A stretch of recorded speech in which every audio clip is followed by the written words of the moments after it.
पितामह भीष्म कहते हैं शरीर से तो तीर्थ करना चाहिए, जितना हो सके हमें शरीर से तीर्थ करना चाहिए, लेकिन भक्तों को चाहिए कि अपने मन से तीर्थ करें। और जो लोग शरीर से तीर्थ नहीं कर सकते हैं उसे तो मन से तीर्थ करना ही चाहिए। यदि हम मन से तीर्थ नहीं करें और केवल तीर्थों में जाकर स्नान करें तो स्नान करने मात्र से कुछ नहीं होता, ये बात याद रखिएगा। तीर्थ के जलों में केवल शरीर को डुबा लेने से बात नहीं बनती है। ये मैं नहीं कह रहा, पितामह भीष्म कह रहे हैं बहुत कड़े शब्दों में।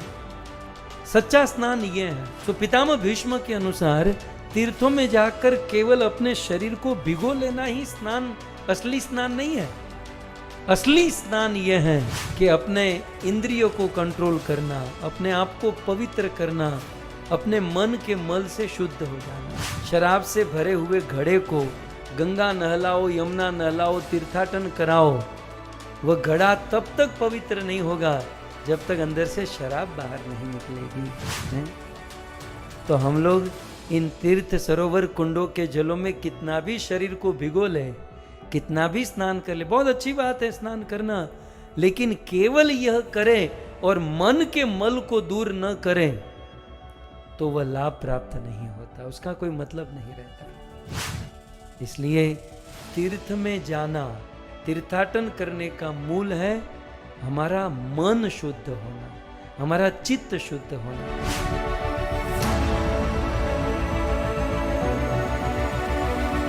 एक बार महाभारत में वन पर्व में पुलत्स्य ऋषि पितामह भीष्म को कहते हैं कि हे भीष्म, बड़े बड़े धनी लोग बहुत बहुत खर्च करके जिस पुण्य को कमाते हैं, बहुत बहुत धन आदि खर्च करके बड़े बड़े लोग जिस सुकृति को प्राप्त कर लेते हैं, जिसके पास धन नहीं है, जिसके पास समय नहीं है, वे लोग उसी पुण्य, उसी सुकृति को प्राप्त कर सके ऐसा उपाय मेरे पास है, जिसमें बहुत ज्यादा धन खर्च नहीं करना है, बहुत बहुत समय खर्च नहीं करना है। आसानी से वे बड़े बड़े पुण्य और सुकृति को यदि कोई प्राप्त करना चाहता है तो उसे क्या करना चाहिए? तब श्री पुलत्स्य ऋषि पितामह भीष्म को कहता है ऋषिणाम परमम गुह्यम इदम भरत सत्तम। हे भरत सत्तम, हे भीष्म, ऋषिणाम, ये बहुत गुह्य बात है। और गुह्य बात यह है कि धनी लोग बहुत धन खर्च करके जिस पुण्य को कमाते हैं, साधु लोग बहुत साधना आदि करके जिस पुण्य को कमाते हैं, बहुत बहुत तपस्वी लोग तपस्या करके जिस सुकृति पुण्य आदि को कमाते हैं, प्राप्त करते हैं, वो बड़ी आसानी से प्राप्त किया जा सकता है। कैसे? दूसरी लाइन में तीर्थ अभिगमनम पुण्यम, तीर्थाटन करके, तीर्थों में जाने से वे सारे पुण्य आसानी से प्राप्त हो सकते हैं। क्योंकि तीर्थ करना यज्ञ अपि विशिष्यते, तीर्थों में जाना, तीर्थ करना, तीर्थाटन करना, ये यज्ञ से भी अधिक महत्वपूर्ण माना गया है। राइट? तो अब तक आपने क्या सुना? कुंभ की महिमा सुनी। कुंभ जहां लगा है उसमें कुंभ में स्नान करने की महिमा सुनी, और साथ ही साथ कुंभ जहां लगा है उस तीर्थ की महिमा। अब जो महत्वपूर्ण बात मैं आपको बताना चाहता हूं, यह बात महाभारत में पितामह भीष्म महाराज युधिष्ठिर को कहते हैं कि युधिष्ठिर, दो प्रकार के तीर्थ होते हैं, ध्यान से सुनिएगा, अब आपके काम की बात आ रही है। बोले दो प्रकार के तीर्थ होते हैं। एक प्रकार का तीर्थ होता है जिसे पार्थिव तीर्थ कहते हैं। क्या कहते हैं? पार्थिव तीर्थ। पार्थिव तीर्थ माने जो पृथ्वी पर स्थित है, ऐसा तीर्थ जहां पर फिजिकली हम जा सकते हैं, ऐसा तीर्थ जहां जाकर हम स्नान कर सकते हैं, दर्शन कर सकते हैं, परिक्रमा करते हैं। सो पितामह भीष्म युधिष्ठिर महाराज से कहते हैं कि एक होता है पार्थिव तीर्थ, जैसे कि आज पूरी दुनिया प्रयागराज की ओर जा रही है। आज पूरी दुनिया प्रयागराज तीर्थ में आ रही है और इसका दर्शन कर रही है, तो इसे कहते हैं पार्थिव तीर्थ, जिसमें प्रत्यक्ष रूप से हम हमारे शरीर से इस तीर्थ में जाते हैं, दर्शन करते हैं, स्नान करते हैं और इसका लाभ लेते हैं। लेकिन युधिष्ठिर महाराज ने कहा, चलो पितामह ये बात तो सही है कि फिजिकली तीर्थ में जाना, स्नान करना, ये सबसे उत्तम बात है। इससे भी कोई महत्वपूर्ण तीर्थ है क्या? पितामह भीष्म आगे कहते हैं महाभारत में, सर्वाणी खलु तीर्थानि गुणवंती मनीषिण। बड़े बड़े मनीषियों ने तीर्थों को बहुत पवित्र माना गया है और उस तीर्थों में जाना, उसमें स्नान आदि दर्शन करना, ये बहुत उत्तम बताया गया है। लेकिन पितामह भीष्म युधिष्ठिर से कहते हैं, यत्तु तीर्थम च शौचम च, लेकिन उस पार्थिव तीर्थ से भी एक बड़ा तीर्थ है, और वो पार्थिव तीर्थ से भी बड़ा तीर्थ युधिष्ठिर आज मैं आपको सुनाऊंगा, यदि तुम ध्यान से सुनोगे। दूसरी लाइन के अंत में, श्रुणु, तुम सुनो, कैसे? समाहित है, मतलब अपनी बुद्धि लगाकर ध्यान से सुनो। कि एक तो होता है पार्थिव तीर्थ जो पृथ्वी पर होता है, जहां पर शरीर से हमें जाना होता है, जैसे आज लाखों करोड़ों लोग प्रयाग में आ रहे हैं, स्नान कर रहे हैं, उसका लाभ ले रहे हैं। लेकिन कहते हैं उससे भी एक बड़ा तीर्थ है।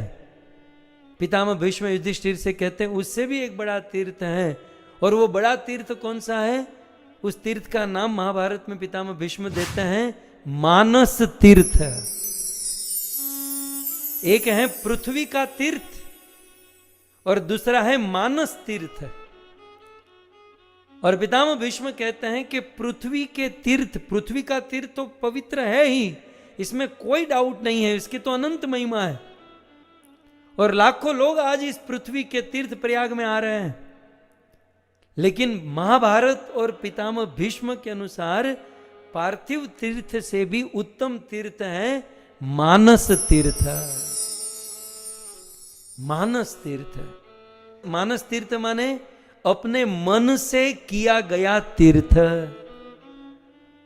हमारे मन से किया गया तीर्थाटन या मन से किया गया तीर्थ यात्रा। इस श्लोक के द्वारा पितामह भीष्म कहते हैं, अगाधे विमले शुद्धे सत्य तोये हृदय दिशे। तीर्थ में क्या होता है? तीर्थ में सरोवर होता है या संगम होता है या नदी प्रवाह, जल प्रवाह होता है। तो कहते हैं मन रूपी तीर्थ में, मानस तीर्थ में, मन से जो तीर्थ है, अगाधे विमले शुद्धे, हमारे विशाल मन से, विमल माने निर्मल मन से, शुद्ध माने पवित्र मन से, सत्य तो ये हृदय दिशे, सत्य रूप जल से हमारे धैर्य रूपी कुंड में हमें उतरना है। और स्नातव्यम मानसे तीर्थ, और स्नान करना है मानस तीर्थ में। सत्व अवलंब्य शाश्वतम, इससे क्या होगा? इसे शाश्वत काल के लिए आपको सत्व प्राप्त होगा, शाश्वत काल के लिए आपको पवित्रता प्राप्त होगी। बहुत सुंदर समझने लायक श्लोक है। बोले पार्थिवी तीर्थ तो है जिसमें सब लोग, हम सब लोग जाते हैं, अभी सब लोग प्रयाग में आ रहे हैं, लेकिन भीष्म के अनुसार उससे भी उत्तम तीर्थ है मन से किया गया तीर्थ। और मन से किया गया तीर्थ कैसे? अगाध है, अपना मन को विशाल बनाए, विमले मन को निर्मल बनाए, शुद्ध मन को पवित्र बनाए, और सत्य तो ये सत्य स्वरूप जल में हृदय धृति हृदय धैर्य रूपी अपने हृदय कुंड में स्नातव्यम मानसे तीर्थ है, इस मानस रूपी तीर्थ में स्नान करें। सत्वावलंब्य शाश्वतम, यदि ये करेंगे तो जीवन में पूर्ण पवित्रता आ जाएगी, जीवन में पवित्रता। सो पार्थिवी तीर्थ में हम लोग क्यों जाते हैं? पृथ्वी पर जो तीर्थ है उसमें हम क्यों जाते हैं? पवित्र होने के लिए। और पवित्र क्यों होना चाहते हैं? क्योंकि प्रेम प्राप्त करने के लिए, राइट? कृष्ण प्रेम जो मनुष्य जीवन का सर्वोच्च लक्ष्य है। लेकिन प्रेम भी तब तक नहीं मिलेगा जब तक हम पवित्र नहीं होंगे। सो हम तीर्थों में जाते हैं पवित्र होने के लिए, ताकि हम प्रेम प्राप्त कर सकें।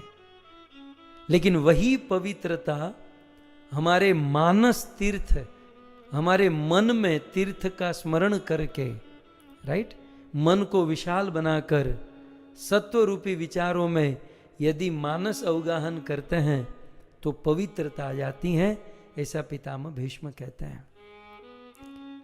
मानो युधिष्ठिर महाराज पूछे, पितामह ये मानस तीर्थ में स्नान करने से, ये मानस तीर्थ करने से कैसी पवित्रता आती है?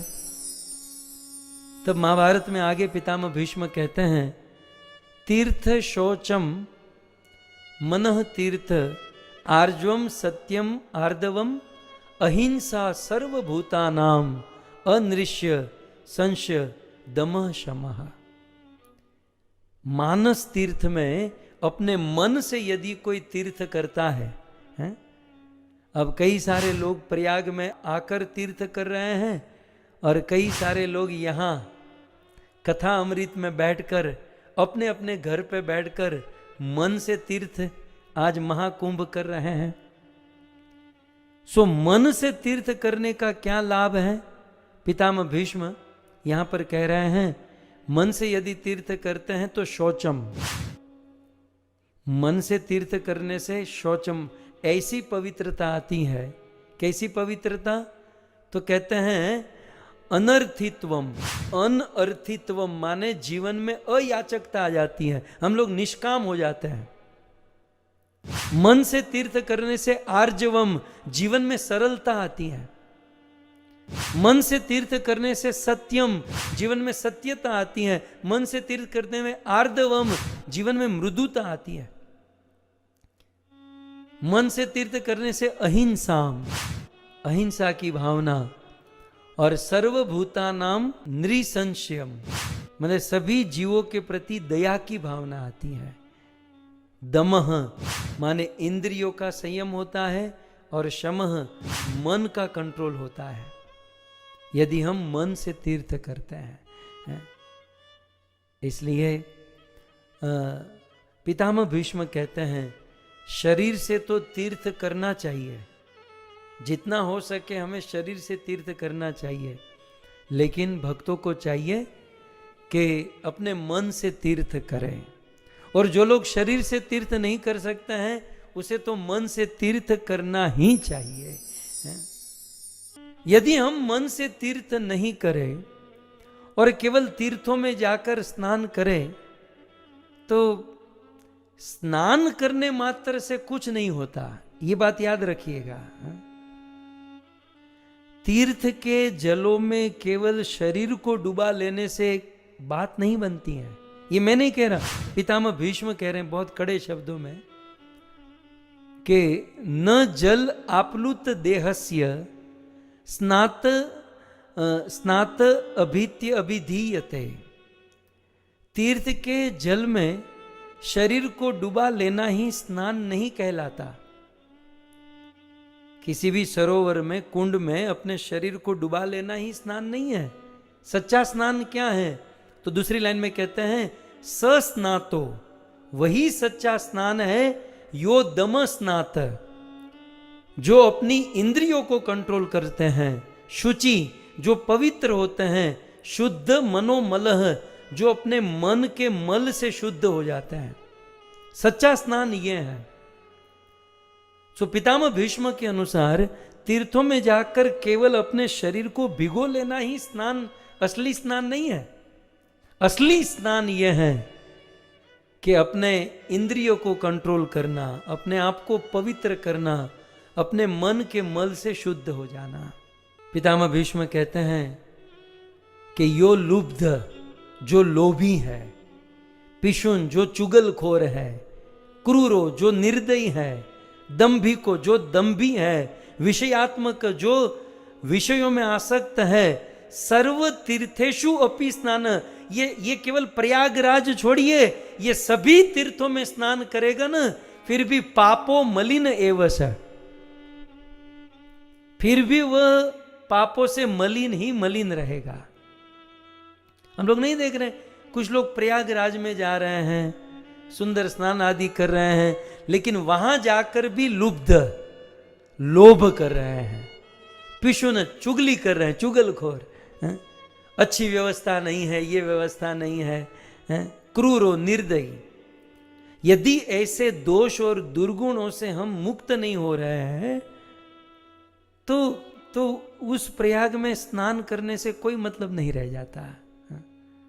और पितामह भीष्म आगे कहते हैं, यदि केवल अपने आप को जल में भिगो लेने से ही बात बनती, मतलब मान्यता है कि यदि पवित्र नदी, सरोवर या कुंड के जलों में, तीर्थों के जल में हम स्नान करते हैं तो हमें मोक्ष मिलता है, राइट? तो बताइए गंगा नदी में कितनी मछलियां होगी, यमुना नदी में कितनी मछली होगी? ये मैं नहीं कह रहा, ये मेरा विचार नहीं है, ये पितामह भीष्म का विचार है। पितामह भीष्म इस श्लोक में कहते हैं, जायन्ते च म्रियन्ते च जलेषु एव जलोकस। कई किलोमीटर दूर हम लोग जाते हैं इस पवित्र तीर्थों में स्नान करने के लिए, यह सोचकर हम केवल स्नान कर लेंगे तो हम पवित्र हो जाएंगे। मात्र अपने आप को उस जल में भिगो लेने से पवित्र होते तो कितनी मछलियां, कितने जलचर जीव उस पानी में ही रहते हैं। पितामह भीष्म कहते हैं, जायन्ते, उस पानी में ही, उस गंगा यमुना उस नदी में ही उसका जन्म होता है और म्रियते, उसकी मृत्यु होती है। लेकिन नच गच्छन्ति ते स्वर्ग, दूसरी लाइन में देखो कितना बड़ा प्रमाण। पितामह भीष्म कहते हैं, लेकिन फिर भी उन जीवों का जन्म उसी गंगा में, उस पवित्र नदी, कुंड, सरोवर में होता है, जन्म भी उसमें होता है, मृत्यु भी उसमें होती है, पूरा जीवन उसका उसमें बीतता है, लेकिन फिर भी नच गच्छन्ति ते स्वर्गम, लेकिन फिर भी वो लोग स्वर्ग में नहीं जाते। विशुद्ध मनोमला, क्योंकि इससे उनका मानसिक मल जो होता है वो धुलता नहीं है। पितामह भीष्म आगे कहते हैं कि युधिष्ठिर, चित्तम अंतर्गतम दुष्टम, यदि हमारे चित्त में, हमारे मन में दोष भरा है तो तीर्थ स्नान न शुद्ध्यति, तो तीर्थों का स्नान हमें शुद्ध नहीं कर पाएगा।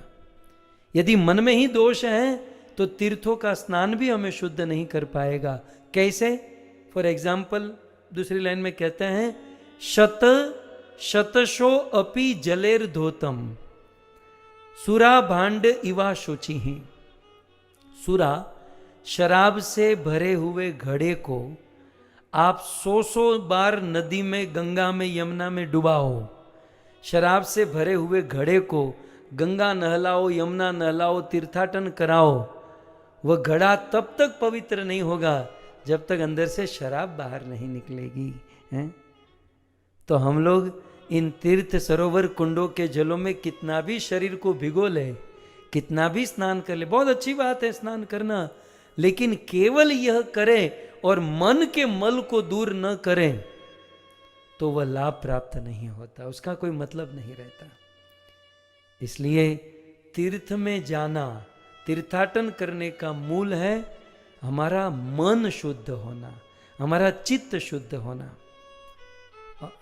और शरीर से किए हुए तीर्थ से अधिक जो मन से तीर्थ करते हैं उसका मन तुरंत शुद्ध होता है, उनका मन तत्कालीन पवित्र होता है।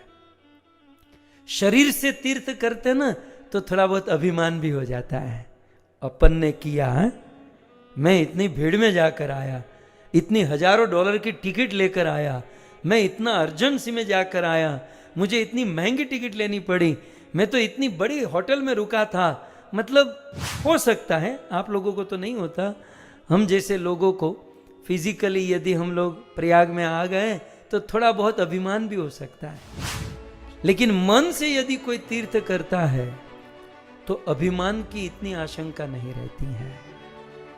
इसलिए मानस तीर्थ को पितामह भीष्म ने उत्तम समझा है। और क्या कहा युधिष्ठिर को, यदि मानस तीर्थ करते हैं, मन से यदि तीर्थ करते हैं, तो हम हमारे मन के मल से दूर हो सकते हैं।